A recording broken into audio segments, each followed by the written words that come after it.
Hola amigos, que disfruten el video. A las 6:58 de la mañana del 14 de septiembre de 2023, el Centro de Emergencias del Departamento de Policía de Lake Point recibió una llamada cargada de tensión. Una voz femenina, quebrada y temblorosa, reportaba la desaparición de su hija de 7 años. La mujer se identificó como Erica Mason, de 38 años, residente del complejo Willow Creek Estates. Los agentes José Martínez y Shelby Thompson fueron asignados al caso y llegaron al lugar a las 7:08. Erica los esperaba ya en la puerta, descalza, envuelta en una bata fina de algodón, apretando con fuerza un portarretratos de madera desgastada. En la imagen se veía a una niña sonriente, con coletas y un vestido amarillo, parada junto a una bicicleta rosa. El apartamento estaba impecablemente ordenado, con una decoración cálida y tonos pastel. En la habitación de la niña no había señales de lucha ni desorden. La cama estaba hecha con una colcha color lavanda perfectamente extendida. En la estantería, los libros estaban alineados por tamaño, y los juguetes organizados por tipo. Una muñeca nueva aún conservaba el plástico en su rostro. Dentro del armario, la ropa colgaba con etiquetas intactas. Erica aseguró que su hija, Cassidy, había desaparecido durante la noche. Según ella, se habían acostado juntas a las 9 p.m. y al despertar, la cama de la niña estaba vacía. Los agentes comenzaron a hacer preguntas rutinarias. Si había señales de entrada forzada, si alguien había estado merodeando por la zona, si Cassidy había manifestado deseos de irse, o si había algún familiar con el que pudiera haberse ido. Erica respondía con frases breves, con una mirada fija, distante. No recordaba haber escuchado ruidos extraños, ni haber discutido con nadie recientemente. Según ella, vivían solas, y no recibían visitas desde hacía meses. Cuando los agentes revisaron las cerraduras de las puertas y ventanas, no encontraron daños ni indicios de manipulación. La búsqueda inicial se extendió por el edificio. Se interrogó a varios vecinos del pasillo. Nadie recordaba haber visto a la niña en las últimas semanas. Algunos ni siquiera sabían que Erica vivía con una hija. Una mujer del tercer piso, con la que Erica intercambiaba saludos ocasionales, comentó que siempre la había visto sola. El portero nocturno tampoco tenía registro de entradas o salidas inusuales. Las cámaras de seguridad del acceso principal estaban descompuestas desde agosto, según informó el administrador. A las 9:08 de la mañana, el equipo de búsqueda se amplió. Se activó una alerta Amber y se distribuyó la foto de Cassidy entre los cuerpos de policía locales. Aunque el protocolo seguía su curso, la sensación general entre los oficiales era de inquietud. Algo no encajaba. La escena era demasiado perfecta, como si todo hubiera sido preparado. El orden impoluto, la falta de huellas, la serenidad sin lágrimas de Erica. Todo sugería que aquella desaparición no era lo que parecía. Sin embargo, todavía no había pruebas. Solo una madre, una habitación intacta y una niña que, de un momento a otro, había dejado de estar. La investigación tomó ritmo desde las primeras horas de la mañana. Tras activar la alerta Amber, el Departamento de Policía de Lake Point amplió el operativo y dividió a los agentes en equipos. Unos se encargaban del rastreo físico en zonas cercanas al complejo, otros se enfocaban en las entrevistas y un tercer grupo comenzó a analizar registros digitales. A primera vista, el caso parecía encajar en un patrón conocido: posible secuestro nocturno en una vivienda aparentemente segura. Sin embargo, al avanzar, las contradicciones comenzaron a emerger. Ningún vecino pudo ofrecer una descripción clara de Cassidy Mason. Algunos admitieron no haberla visto nunca. Otros afirmaban haber escuchado pasos livianos en el apartamento por las noches, pero sin certeza de que fueran de una niña. En el buzón de correos de Erica no había dibujos escolares, ni cartas del distrito educativo, ni notificaciones pediátricas, como era habitual en hogares con menores. La escuela primaria correspondiente al distrito negó tener registros de matrícula a nombre de Cassidy. No existía historial médico reciente vinculado a ninguna menor con ese nombre en los centros de salud del condado. Erika justificó estas ausencias con argumentos vagos: educación en casa, visitas médicas privadas, desconfianza hacia las instituciones. Los agentes, aunque sin pruebas concluyentes, comenzaron a contemplar escenarios alternativos. Uno de ellos era inquietante. ¿Y si la niña nunca había estado allí? A pesar de que legalmente la investigación aún respondía a una denuncia de desaparición, los investigadores empezaban a tratar el caso como una posible simulación. Los objetos personales de la menor, al ser examinados con mayor detenimiento, reforzaban esta hipótesis.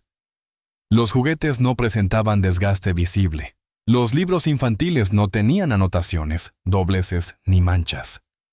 La ropa, cuidadosamente colgada, mostraba etiquetas sin retirar. En la cocina se encontraron alimentos infantiles con fechas de vencimiento superadas hacía más de un año. Nada parecía indicar una rutina diaria propia de un niño. No había manchas en la alfombra, ni zapatos pequeños en la entrada, ni utensilios infantiles en la cocina.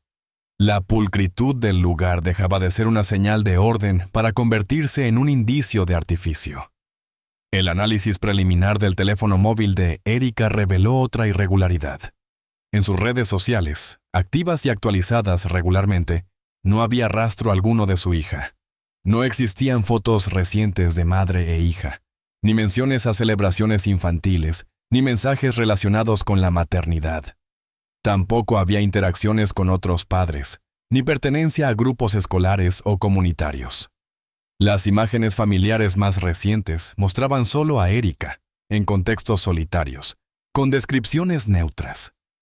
Para los expertos, el vacío digital era significativo. En una época donde cada aspecto de la vida se documenta, la ausencia completa de presencia infantil sugería un relato construido a partir de lo que no estaba. Pese a ello, la investigación no se detuvo. Cada elemento era tratado con rigor.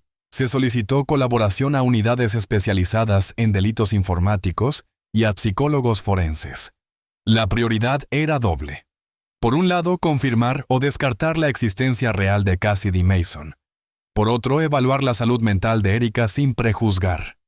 Para la policía, el caso ya no solo consistía en buscar a una niña perdida, sino en desentrañar hasta qué punto una madre podía sostener una historia invisible sin fisuras visibles. Las autoridades solicitaron acceso a documentos confidenciales con el objetivo de verificar legalmente la existencia de Cassidy Mason. Se emitieron órdenes judiciales para consultar registros hospitalarios, certificados de nacimiento, seguros médicos, historiales fiscales y datos escolares a nivel estatal. Ninguno de los sistemas oficiales arrojó coincidencias. No existía partida de nacimiento emitida a nombre de Cassidy en ningún estado en el que Erika Mason hubiera residido durante los últimos 10 años. Tampoco había constancia de consultas médicas, vacunaciones o trámites administrativos que indicaran la presencia de una menor a su cargo. Ante la falta de documentación verificable, la investigación dio un giro decisivo y se centró en el análisis forense de los objetos que Erika había presentado como prueba de la existencia de su hija. El marco con la fotografía de la niña, que Erika sostenía durante la denuncia, fue uno de los primeros en ser analizados. El retrato mostraba a una menor de aspecto realista, con expresiones naturales y entorno creíble. Pero un examen detallado reveló inconsistencias. Los metadatos del archivo digital original, recuperado de un respaldo automático en la nube, indicaban que la imagen provenía de una aplicación digital que permite crear retratos ficticios con apariencia realista. Los expertos en imágenes detectaron patrones típicos de renderizado digital, como simetrías forzadas y ausencia de imperfecciones naturales en la piel. La supuesta fotografía no era una captura real, sino una composición artificial generada a partir de parámetros estéticos predeterminados. El allanamiento autorizado al domicilio de Erika permitió el acceso a su computadora portátil y dispositivos de almacenamiento. En su disco duro se halló una carpeta con decenas de imágenes similares. La misma niña, con variaciones de ropa, peinados, escenarios y expresiones. Cada imagen llevaba títulos que evocaban momentos específicos, como primer día de escuela, vacaciones de primavera o cumpleaños número 7. También se encontraron documentos en formato PDF, con calificaciones escolares ficticias, cartas dirigidas a una maestra inexistente y notas escritas supuestamente por Cassidy con caligrafía infantil, cuidadosamente diseñadas con tipografías digitales que imitaban escritura a mano. El material no solo mostraba una narrativa coherente, sino también una construcción progresiva en el tiempo. Las fechas de creación de los archivos indicaban una actividad constante durante al menos 18 meses, con picos regulares en fechas simbólicas como Navidad, Acción de Gracias y aniversarios. La lógica interna del relato mostraba una atención obsesiva al detalle y una intención de continuidad emocional. Los psicólogos forenses interpretaron esta estructura como un intento de sostener una identidad paralela en la que Erika ejercía un rol materno activo y afectivo, aunque desligado de la realidad observable. En una habitación cerrada con llave dentro del apartamento, que inicialmente había sido pasada por alto, los investigadores encontraron decoraciones adicionales, guirnaldas, dibujos pegados en las paredes, una silla infantil junto a una mesita con crayones sin usar. Todo lucía intacto, sin señales de uso cotidiano. No había rastros biológicos, como cabellos o huellas dactilares infantiles. El conjunto de hallazgos no permitía sostener la hipótesis de una desaparición real. En su lugar, emergía un nuevo escenario. El de una simulación sostenida con esmero y convicción, sin participación de una menor física, pero con todos los elementos necesarios para representar su existencia de forma creíble ante terceros. El punto de inflexión se produjo cuando el informe del equipo de criminalística digital confirmó que ninguno de los archivos analizados, incluidas imágenes, documentos y grabaciones, contenía evidencia de que Cassidy Mason hubiera existido físicamente. No se encontraron metadatos asociados a cámaras reales, ubicaciones geográficas, ni interacciones externas que respaldaran la autenticidad de los contenidos. Todo el material había sido creado localmente o descargado desde servicios de generación automatizada. Este resultado obligó al Departamento de Policía de Lake Point a reclasificar formalmente el caso. Ya no se consideraba una desaparición real, sino un caso de reporte inexacto con elementos ficticios. A raíz de esta nueva calificación, se inició el proceso penal contra Erika Mason por manipulación de pruebas y uso indebido de recursos públicos. Paralelamente, los investigadores contactaron a Gloria Mason, madre de Erika, residente en Lubbock, Texas. Tras varias gestiones, se concretó una entrevista en su domicilio. La señora Mason, visiblemente afectada por la noticia, ofreció un relato que arrojó luz sobre el origen del comportamiento de su hija. Según su testimonio, Erika había atravesado una pérdida durante el embarazo que dejó una huella profunda en su vida. La niña iba a llamarse Cassidy, nombre que fue elegido desde los primeros meses de gestación. Tras el diagnóstico de muerte fetal intrauterina, Erika rechazó la opción de sepelio, evitando cualquier acto simbólico de despedida. Se negó a recibir atención psicológica, rompió contacto con familiares y amigos, y abandonó su empleo semanas después del evento. Tiempo después, cortó comunicación incluso con su madre, trasladándose a otra ciudad sin dejar dirección ni número telefónico. Durante los años siguientes, Erika mantuvo un estilo de vida reservado. La reconstrucción de sus movimientos indicó que pasó por al menos 3 ciudades antes de establecerse en Lake Point. En cada una de ellas alquiló viviendas de forma temporal, adquirió artículos infantiles por Internet y participó en foros de crianza bajo distintos seudónimos. Nunca utilizó imágenes personales y evitó encuentros presenciales con otras madres. En sus intervenciones digitales hablaba de Cassidy como si estuviera viva, narrando eventos ficticios con naturalidad y detalle. Según el análisis posterior de un equipo de psicólogos forenses, estos comportamientos correspondían a una construcción elaborada, no orientada a obtener beneficios económicos ni a engañar a otros, sino a sostener una realidad emocionalmente viable para la propia Erika. El proceso de simulación no fue improvisado. Requirió constancia, planificación y una inversión considerable de tiempo y recursos. Cada objeto en el apartamento, desde los cuentos infantiles hasta las invitaciones de cumpleaños impresas, formaba parte de una estructura simbólica destinada a materializar la presencia de una hija que, en términos reales, nunca llegó a vivir. No existía evidencia de intención maliciosa hacia terceros, pero el acto de denunciar su desaparición activó mecanismos legales que conllevaron responsabilidades penales. Erika fue detenida sin resistencia y trasladada al centro médico del condado para una primera evaluación psiquiátrica. A pedido de la fiscalía, se designó al doctor Ellis Mayes, perito en salud mental con experiencia en casos de trastornos delirantes, para determinar la capacidad de Erika de comprender la naturaleza y consecuencias de sus actos en el momento de la denuncia.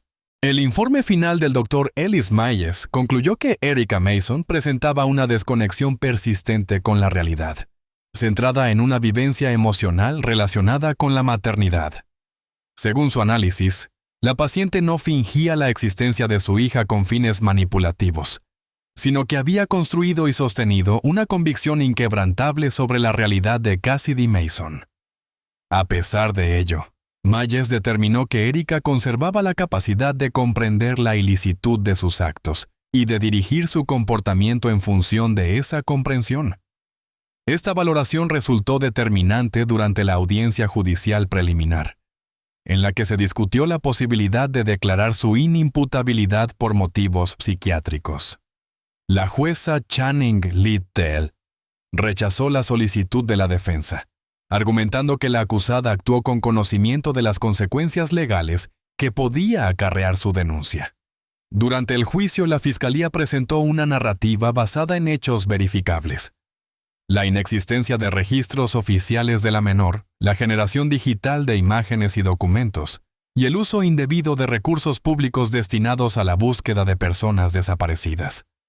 El expediente incluyó 43 archivos digitales de tipo visual, múltiples documentos escolares falsificados y grabaciones obtenidas del entorno virtual en el que Erika hablaba de su hija como si fuera real.